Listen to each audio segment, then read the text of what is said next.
आहो की गल मैं मुकर नहीं आ नाले मेरा रिश्तेदार ने कोई महीना लाया जो महीना लाने तो बंद कर दे वो जो सारे मैंने पुछते सन तेरे वाल चिट्टे हो रहे हैं वाल चिट्टे हो रहे हैं मैं क्या जो भरावां दे खून चिट्टे हो जाते भैनों के सिर आपी चिट्टे हो जाते हैं भला आवे साडी भरजाई का जिन्हें साडे भरा का खून चिट्टा कर दिता तो होर मैं सही आख्या वे उहदा हाल की तू कीता होया वे सिरों गंजा हो गया वे ढिड हुंदा इंज जिवें पानी वाला मटका हुंदा वे आहो तो आप तू विआह के आई सा तेरी कमर जी सी एक हाथी च आ जाती सी हुण बन गया कमरा दो हत्थां च भी नहीं आंदा खा खा के तू 2.5 मन चीनी की बोरी बन गई है तुहाडा ते ओह हिसाब है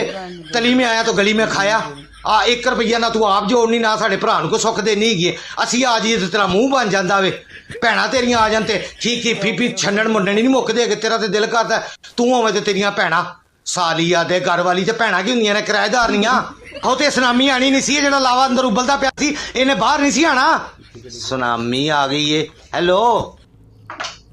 ਨੀ ਭਾਬੀ ਗੱਲ ਤੇ ਸੁਣ ਲੈ